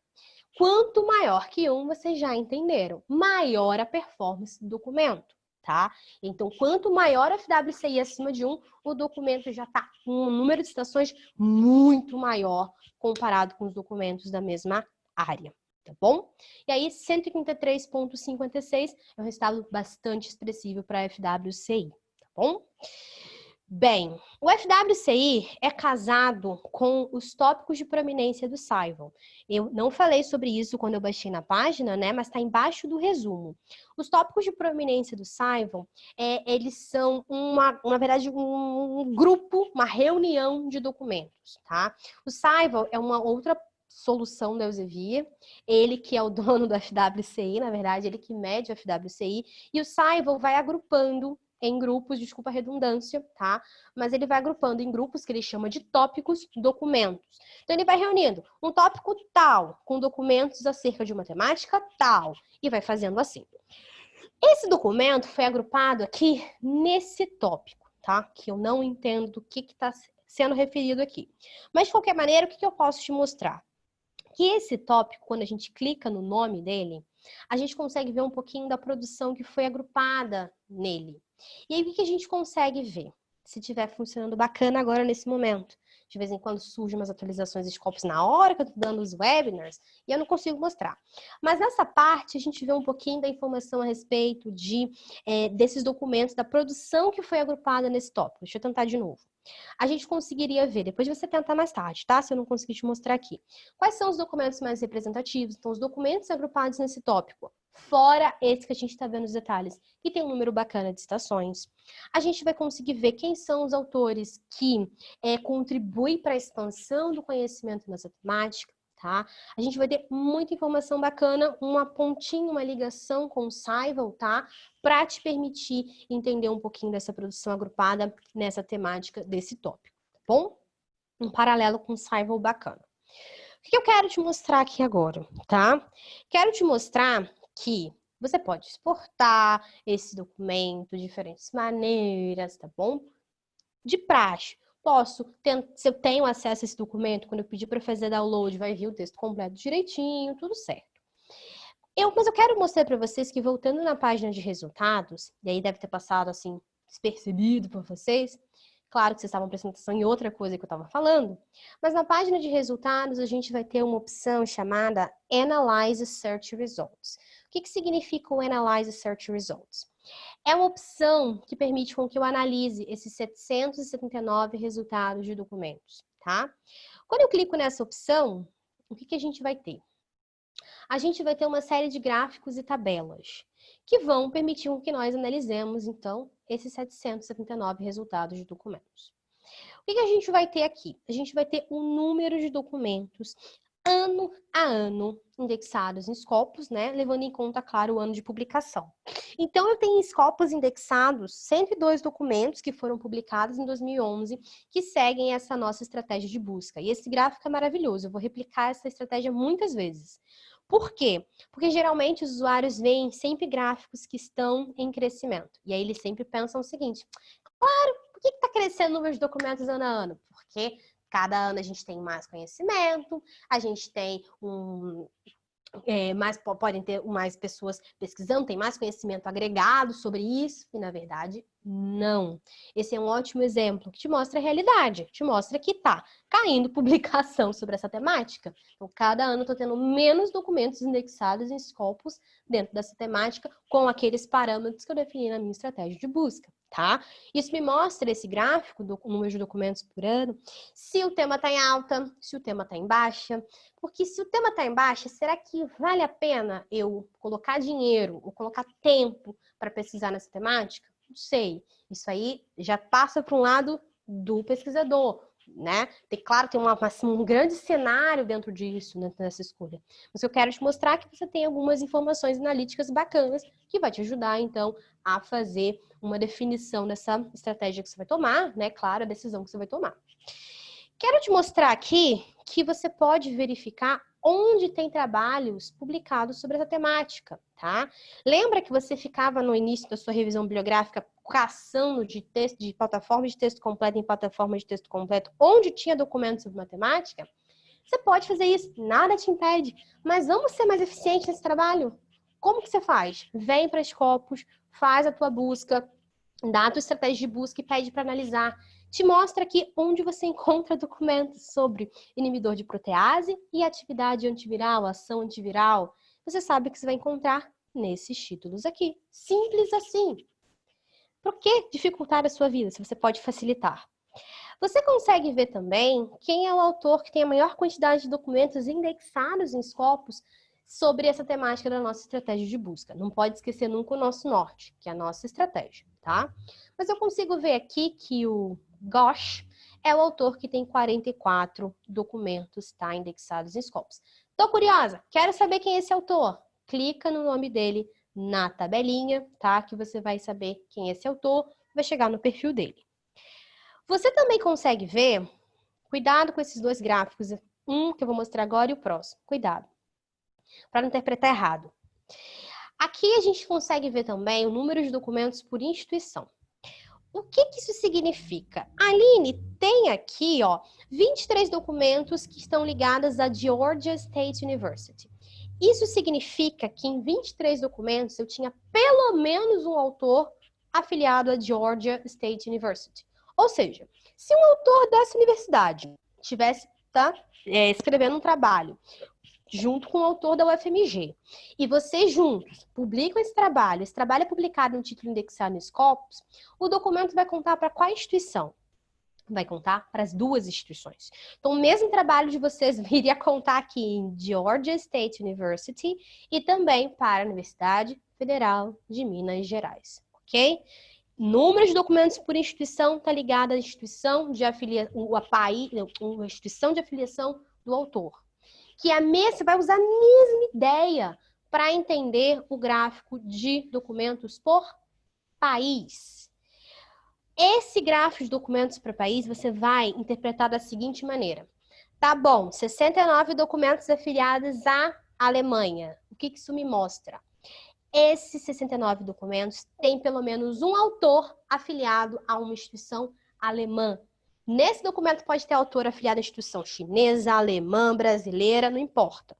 Mas tem um autor alemão, quero dizer alemão, afiliado a uma instituição alemã, tá? Não necessariamente precisa ser alemão de nacionalidade. Mas ele é afiliado a uma instituição alemã, vai contar aqui para a Alemanha, tá? E iria contar para a China, iria contar para o Brasil, para os Estados Unidos, de acordo com a instituição, o país da instituição desse autor, tá bom? Cuidado com esses gráficos. Aqui também você vai conseguir ver o número de documentos por tipo de documento, ou seja, 75,5% do que eu encontro de documentos nessa temática são artigos, seguidos aí de revisões, que também são artigos, tá? Então eu vou encontrar muito artigo sobre essa temática. A gente vai conseguir verificar também o seguinte, o número de documentos por área. Cuidado com esse gráfico. 28,4% dos documentos são agrupados aí na área de farmacologia, toxicologia e ciências farmacêuticas. Cuidado que os títulos eles podem publicar em mais de uma área, tá? Uma revista, por exemplo, pode publicar em medicina e também em farmacologia, toxicologia e ciências farmacêuticas e também em imunologia e microbiologia e também em neurociência, por exemplo. Se você publica um trabalho nessa revista, adivinha onde seu trabalho vai contar? Para as 4 áreas, tá? Por isso que nunca o somatório vai ser do número de documentos por cada área, vai chegar no número de documentos totais que você recuperou. Por quê? Porque os títulos podem publicar em mais de uma área, tá? Fica atento a isso. Aqui a gente consegue ver também o número de documentos por instituição de fomento, ou seja, 26 documentos foram financiados pela National Cancer Institute, tá? E aí você vai encontrar instituições de vários tipos, tá? Governamental, acadêmica, privada, empresa, tem aqui a Merck, tá? Por exemplo, financiando 13 documentos e assim por diante, tá bom?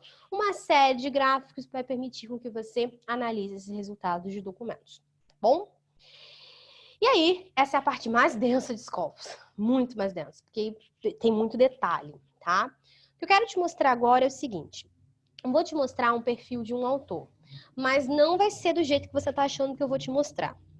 Claro que eu posso voltar aqui em Search e buscar um perfil de um autor, indo aqui em Authors, tá?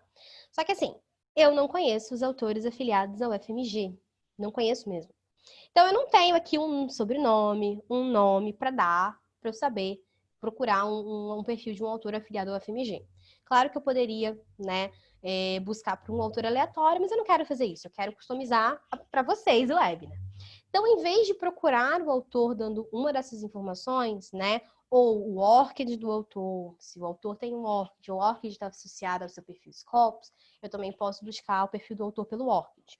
Ou eu dou uma dessas informações aqui. O sobrenome do autor é obrigatório, tá? E aí eu posso colocar o primeiro nome do autor ou também a instituição de afiliação, tá? Não é necessário colocar a instituição de afiliação em primeiro nome. Basta colocar o sobrenome. Claro que quanto mais informações você dá, mais fácil de encontrar, não é verdade? Só que aí, como eu te falei, a gente está nesse impasse. Eu não tenho nomes de autores afiliados ao FMG, então eu não vou buscar por aqui. O que eu vou fazer? Eu vou buscar, vou te explicar o que eu vou fazer. Vou buscar o perfil da instituição. Vou vir aqui em Affiliations e vou digitar aqui, Affiliations é instituição, tá? E vou digitar aqui o FMG. E eu vou encontrar o perfil da instituição, Universidade Federal de Minas Gerais.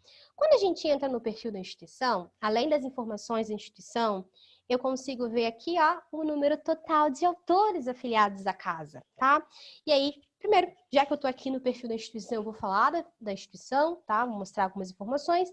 E depois eu vou clicar aqui nesses 27.647 autores e vou encontrar uma listagem de perfis de autores, vou selecionar um e a gente vai dar uma olhada no perfil desse autor ou dessa autora, tá bom? Então, só para te explicar para você ver como é que vai ser o meu caminho. Aqui no perfil da UFMG, o que a gente vai ter? A gente vai ter umas informações bacanas, onde 55.900 documentos, né, indexados em Scopus, eles têm pelo menos um autor afiliados ao UFMG.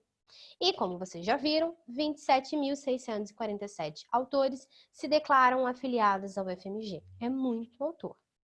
E aí a gente vai encontrar aqui a distribuição dos documentos por área, tá?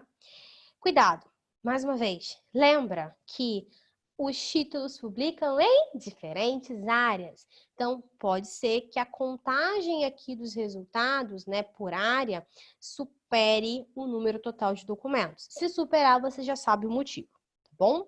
Mas eu consigo ver aqui que tem muito documento, 17.023 documentos afiliados, que foram publicados em títulos que publicam em medicina, tá? Isso também foi um motivo para eu ter escolhido a estratégia de busca que eu escolhi fazer com vocês. Eu dei uma olhada aqui antes. Consigo ver também a informação da hierarquia, né? Todas as instituições federais, elas foram colocadas numa hierarquia abaixo do MEC. Então, tem aqui o Ministério da Educação, e aí a gente vai ter aqui todas as instituições federais. Por enquanto, eu só vi as federais aqui. E, claramente, vamos ter vocês. Vamos baixando um pouquinho, e eu vou encontrar a conta da publicação de vocês, né? Aqui, Universidade Federal de Minas Gerais, e o que vocês publicam está contando para a publicação brasileira, e vocês conseguem também ver as demais instituições aqui, tá bom? A gente consegue ver uma informação interessante a respeito das instituições de colaboração. Ou seja, os autores afiliados ao FMG que publicaram esses 55.900 documentos, eles publicaram esses documentos em parceria com autores de outras instituições? Sim. De quais outras instituições? Da USP, da Fiocruz, da Federal de Viçosa, da UFOP, da UFRJ. E em quantos documentos? Por exemplo, em 144 documentos, a gente tinha uma colaboração entre um autor da UFMG e um autor da PUC Minas, tá? E a gente vai ter essas informações de acordo com cada instituição, tá bom? A gente também vai conseguir ver o número de documentos por fonte. Onde é que vocês, autores da casa, estão publicando esses 5.900 documentos? Ou melhor, onde vocês já publicaram, né? 503 documentos foram publicados na PLOS ONE, 309 na Revista da Sociedade Brasileira de Medicina Tropical, e eu amo mostrar isso aqui para vocês. Por quê? Porque acaba com aquele mito que vocês têm, eu não sei por que vocês pensam isso, mas que todos os títulos indexados no Scopus são títulos estrangeiros e que publicam em inglês. Não sei por que os usuários sempre pensam isso, mas isso não é verdade. A gente tem títulos brasileiros também indexados em Scopus, títulos que publicam em português indexados em Scopus, tá bom? E isso aqui deixa muito claro para vocês, tá bom? E quero clicar nesses 27.647 autores, para a gente dar uma olhadinha no perfil de um autor. E o que a gente vai fazer aqui? Se eu tivesse buscado o autor pelo sobrenome, o nome da instituição, o dado uma dessas informações, eu de igual maneira iria recuperar uma página de resultados com perfis, tá? De autores, seguindo aqueles parâmetros que eu determinei. Como eu fiz o caminho aqui pelo perfil da instituição, eu vou encontrar autores afiliados ao FMG de forma muito simples, tá? E você vê que todos os autores aqui são afiliados ao FMG. O que a gente vai fazer? Eu vou entrar aqui no perfil do autor Wagner Meira, tá? Vou clicar aqui no 11º perfil, que é o dele, e a gente vai encontrar toda a informação da produção dele indexada em Scopus, tá? Então, temos o perfil desse autor, sei que claramente ele é afiliado ao FMG, mas poderia ser afiliado a outras instituições. Eu vou clicar aqui, ó, no View More, e a gente vai ver que ele foi afiliado à Federal de Ouro Preto, ele foi afiliado à Federal de Lavras, e assim por diante, e desde 98 ele é afiliado ao FMG. A gente consegue ver aqui, ó, que ele tem 282 documentos indexados em Scopus. Não estou te falando que ele só tem 282 documentos, tá? Estou te falando que da produção dele toda, 282 documentos são indexados em Scopus, tá? Eu posso ver o detalhamento desses 282 documentos. Onde? Baixando um pouquinho, eu vejo cada documento, a listagem dos documentos, e para cada documento a gente vai ter título, autores, ano, onde foi publicado e o número de citações. A mesma informação a gente vai ter para os 3.237 documentos que citaram os trabalhos desse autor. Igualzinho. Título, autor ou autores, ano, onde foi publicado e número de citações. E esse autor, ele tem colaboração com outros autores? Vamos ver. Temos aqui, ó, 444 coautores. E consigo ver o seguinte, em 282 documentos desse autor, a gente encontrava em 43 o autor Dorgival Guedes. Aline, quero saber quais foram esses 43 documentos. Clique em 43, ué. Simples assim. Pedi para abrir uma nova página, tá? E aí, o que acontece? A gente vê uma listagem de todos os documentos onde a gente tem esses dois autores, tá? Então, vai ter aqui, ó, o Wagner Meira e o Dorgival Guedes também aqui como autor, tá? Em 43 documentos, eles aparecem como autores, juntinhos. A gente também vai ter uma seção bacana de tópicos, tá? Aí eu preciso que você puxe aquela informação. Traz da mente aí o FWCI e os tópicos de prominência do SAIVO. Só que agora a gente vai fazer o seguinte. A gente vai fazer uma comparação entre os documentos do autor colocados, agrupados num tópico, em relação com os outros documentos também agrupados nesse tópico, tá? Por exemplo, esse autor, ele tem 9 documentos aqui que foram agrupados nesse tópico aqui, tá? Esse que eu tô colocando meu mouse aqui em cima. O que a gente vai ter? A gente vai ter o seguinte, que nesse tópico a gente tem outros 396 documentos igualmente agrupados. O que a gente fez? Pegamos a média de citação desses 9 documentos e comparamos com a média de citação desses 396 documentos. E aí a gente teve o quê? Um FWCI do tópico, que é 1.57. Lembra, qual é o parâmetro bom para o FWCI? Tem que estar acima de 1, certo? Para ter uma performance maior. E aqui está maior, 1.57. Ou seja, esse documento aqui tem uma performance de citação maior que a média de citação. Esses 9 documentos, então são 9, aqui não é um só. Então vamos rebobinar, falar direitinho para vocês.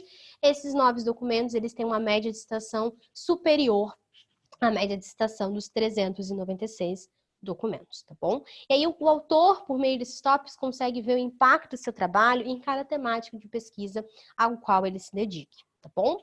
Isso vai mudar, claro, de tópico para tópico. Um tópico ele pode estar muito acima de 1, ou ele pode estar um pouquinho abaixo, ou pode estar igual a 1, tá? Ou quase igual a 1, por exemplo, isso vai modificando. Se você quer ver os detalhes do perfil de um autor, tá? Para entender a produção desse autor, você vai vir aqui naquela caixinha que eu já passei com você, que é a caixinha de documentos do autor, né? Que tem o número de documentos do autor indexados em Scopus. E a gente vai clicar numa opção que tem dentro dessa caixinha chamada Analyze Author Output, que é analisar a produção do autor, tá? Vou clicar aqui. E o que a gente vai ter? A gente vai ter a informação, né, da analítica da produção desse autor. Eu sei que 2,8% do que esse autor publica foi publicado aí nessa não sei como é que se fala isso. Workshop Proceedings. Melhor não ler para não falar errado, né? E passar vergonha. Mas a gente tem, então, 2,8% dos trabalhos dele publicados, então, apresentados aí nessa conferência, claramente publicados depois dos trabalhos. A gente consegue ver que 73,4% dos trabalhos desse autor são papéis de conferência. Ele publica muito papel de conferência e bastante artigo, tá? Se for comparado com um capítulo de livro, por exemplo, tá? A gente consegue ver também, ano a ano, o número de documentos desse autor indexados em Scopus, tá? Então, eu sei que ele tem... O primeiro documento dele indexado em Scopus é um documento que foi publicado em 1996, tá? E sei que o ano em que ele teve mais documentos indexados em Scopus foi em 2011, foram 28 documentos de publicação em 2011, tá? A gente consegue ver também a informação, aí descendo um pouquinho, né? A gente consegue ver uns cardzinhos, tá? Esse aqui a gente já viu dos coautores, então eu vou passar por ele. E a gente consegue ver a distribuição da citação desse autor, né? O número de citações desse autor. Sei que a gente sabe que ele acumula 3.685 citações. Mas como é que é a distribuição por ano? A gente consegue ver aqui, ó, que em 2019 ele ficou muito feliz, porque ele recebeu aí 433 citações nesse ano, tá? E a gente consegue ver que em 2010 foram 131 citações, ok? Você vê ano a ano o número de citações. E para fechar essa parte do autor, tá? Juro que eu não vou passar muito. A gente vai ter esse card do número. O card a respeito do índice H. O índice H é uma métrica, tá? Eu cliquei naquele card, ele amplia e vem para cima. O índice H é uma métrica que mede a produtividade do trabalho desse autor, tá? E o que a gente vai ter? Esse autor, ele tem índice H 31. Por quê? Porque ele tem 31 documentos que contêm pelo menos 31 citações, tá? Isso fica muito claro quando você vem nessa tabela acessória, onde a gente vai ter listado todos esses documentos desse autor, só que eles estão colocados aqui do documento com mais citações para o documento que tem menos citações. E quando a gente vai descendo nessa tabela, quando chega no 31º documento, você vai encontrar uma tarja amarela. Isso mostra o seguinte, que desse 31º documento para cima, todos os documentos eles têm 31 ou mais citações.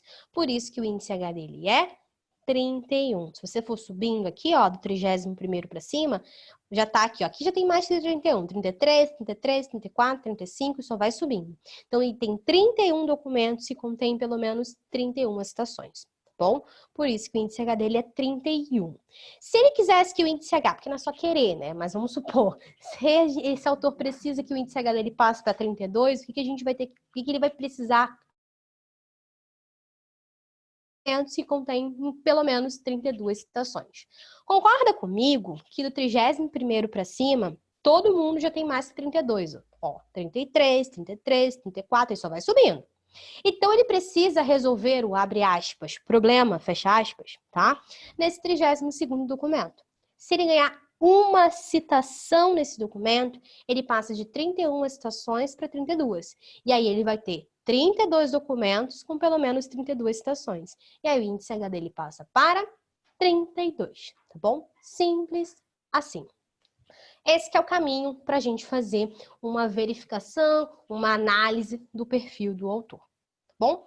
Bem simples.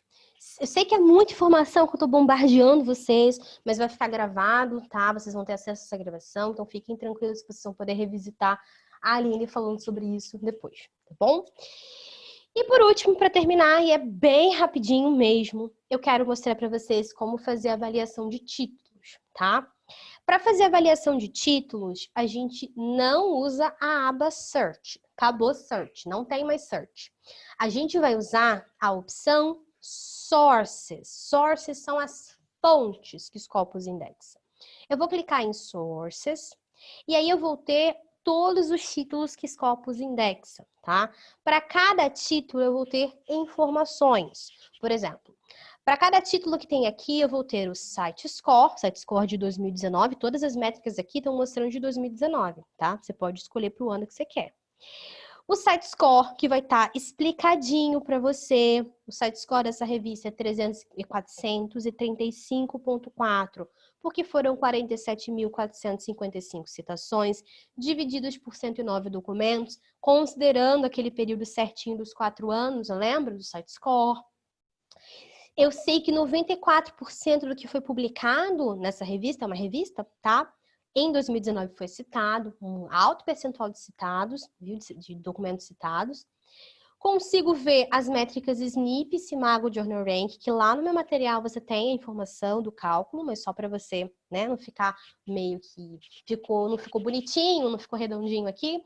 O SNP é calculado pela média, pelo número de citações acumulados desde o início da publicação, tá, do título, pelo percentual de citação na sua área.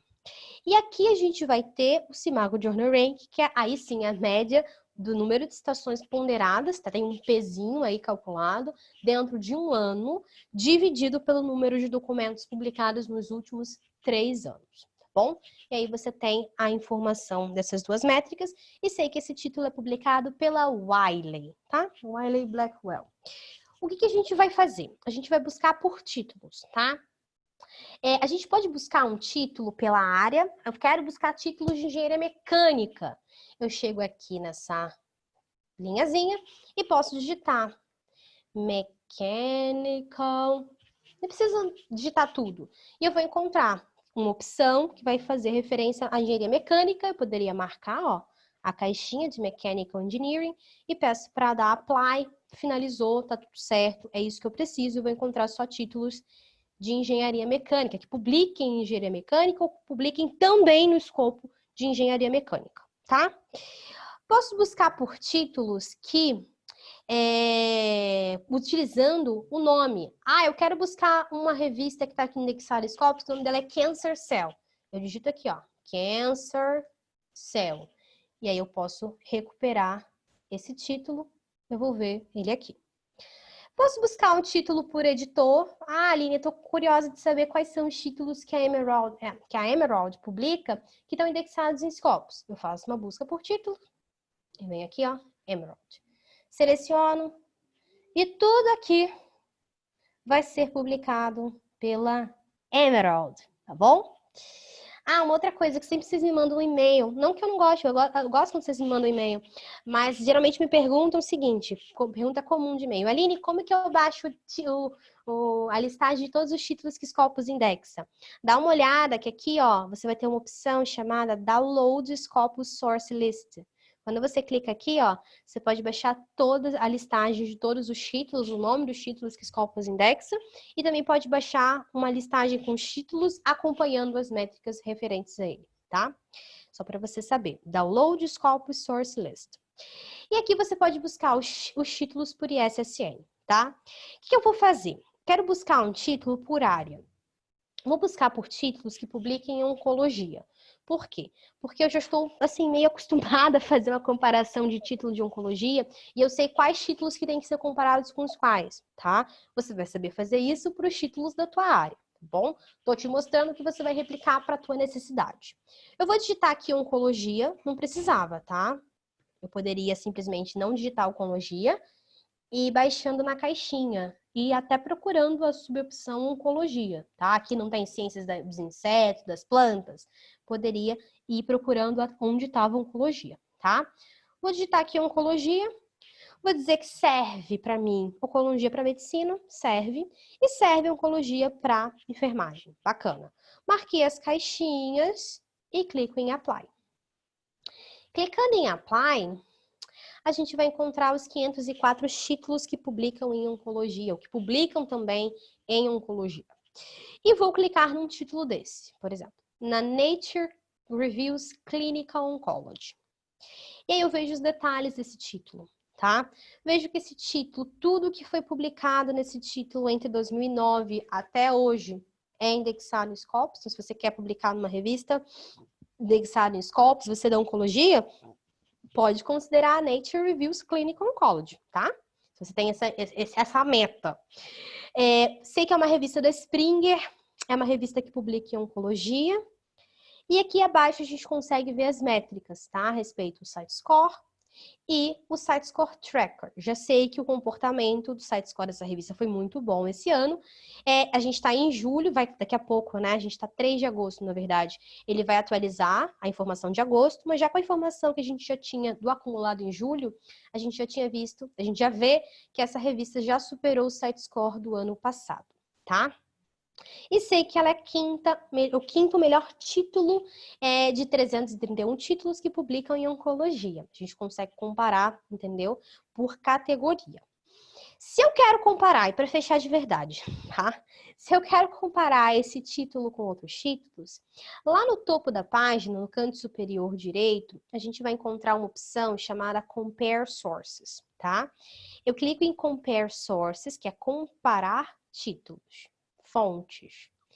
E aí eu puxo para eu tenho puxado, na verdade, para esses gráficos a informação dessa revista, Nature Reviews Clinical Oncology, tá? E eu vou comparar esse título com outro título.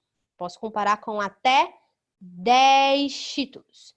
Posso encontrar outro título para comparar, dando o nome, dando ISSN ou dando o editor, tá? Vou buscar pelo nome, vou comparar duas revistas da Springer, tá?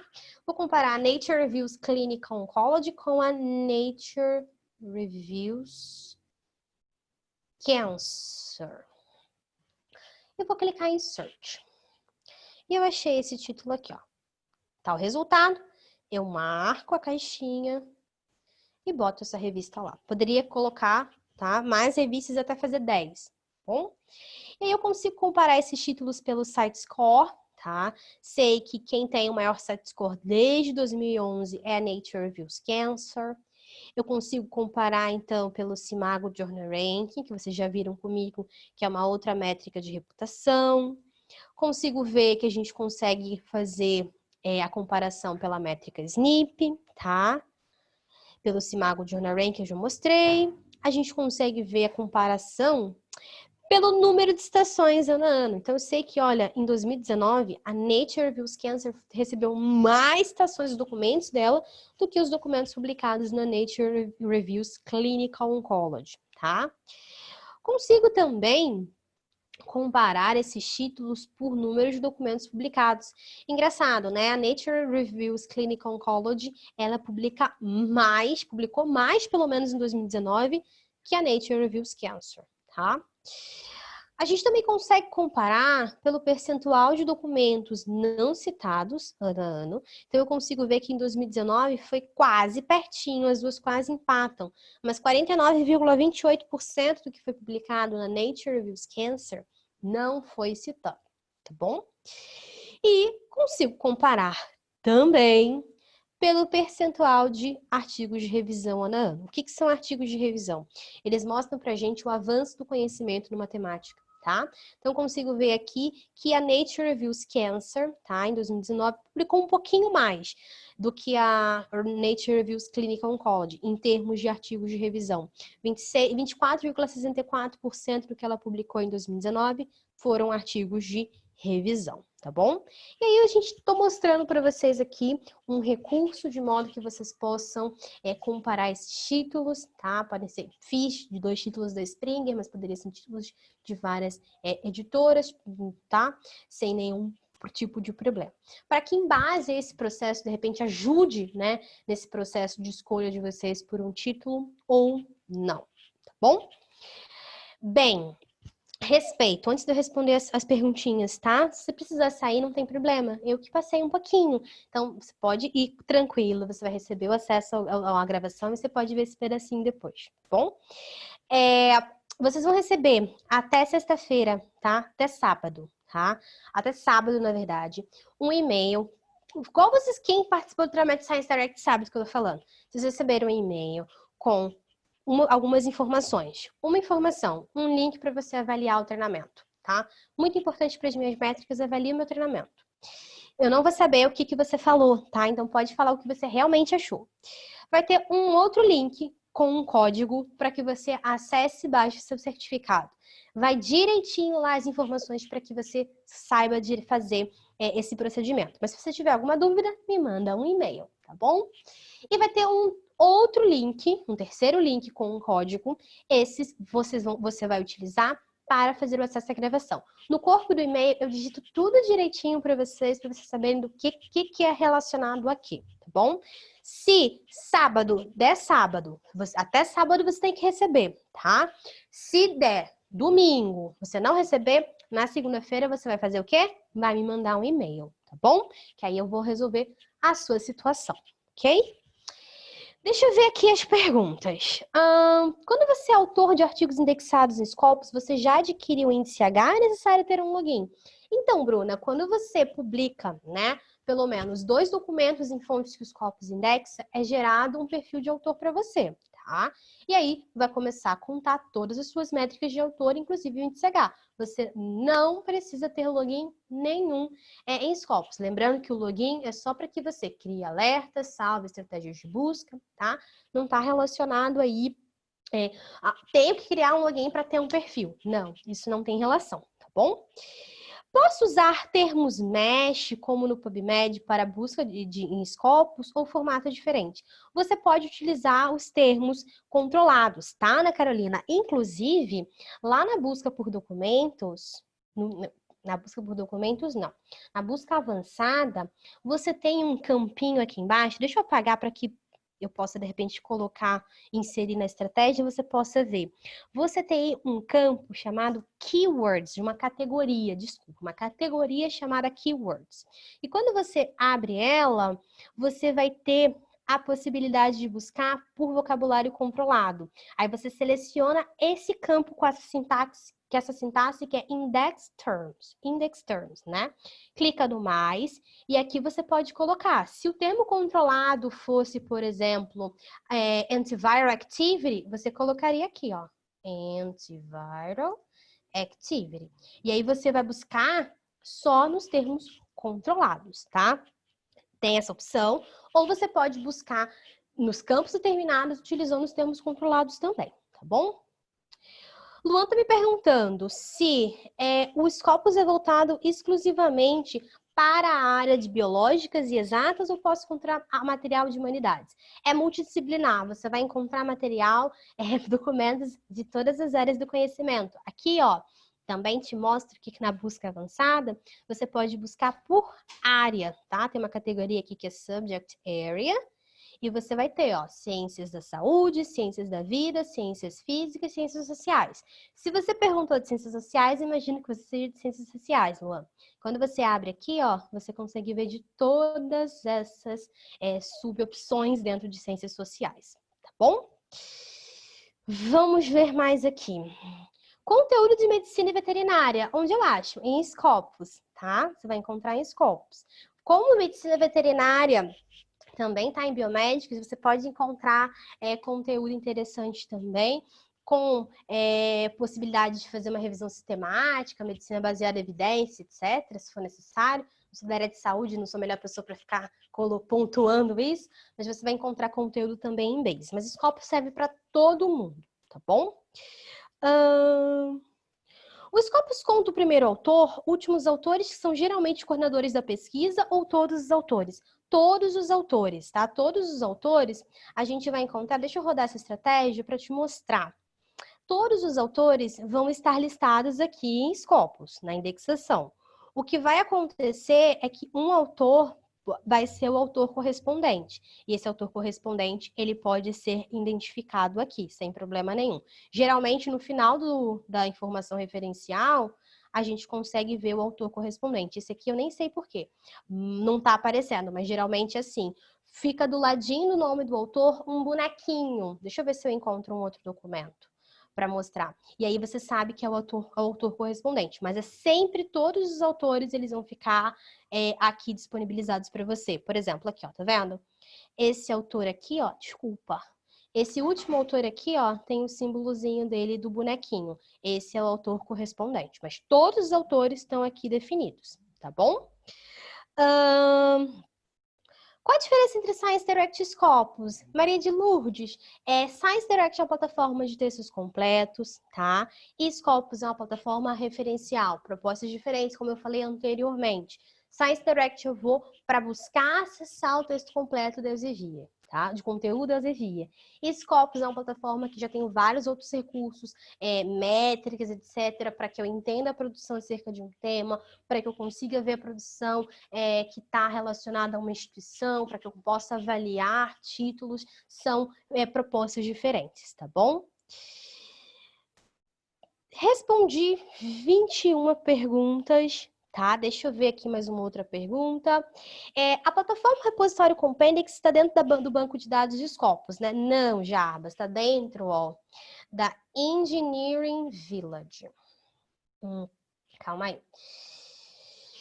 Você vai acessar direto pelo CAF, tá? Não vai fazer o que eu tô fazendo, colocando aqui no navegador, não, tá? Vai lá no CAF, vai buscar por Engineering Village. É um site, tá? Você pode recuperar até 15, informação de até 15 bases. Mas claro que, quando a gente tá falando do conteúdo que a CAPES assina, a CAPES só assina Compendix, tá? E aí você pode fazer uma busca aqui em Engineering Village, é uma plataforma referencial muito parecida com o Scopus e você vai recuperar os resultados também aqui.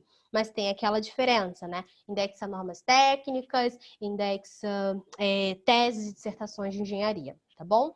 Você deve ser de engenharia, porque você está me perguntando sobre isso, tá, Jarbas? Qualquer dúvida, pode mandar um e-mail vou colocar aqui, ó, no chat, pro l.baginski@elsevier.com. Ele que é o responsável por Compendix. Eu só dou umas informações assim, com base em tantas vezes que eu vi ele apresentar Compendix, já sei algumas coisas, mas você pode falar com o Luiz, tá?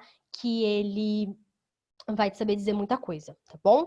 Alguns documentos que tão em Compendix e tão em Scopus, você vai conseguir, tá?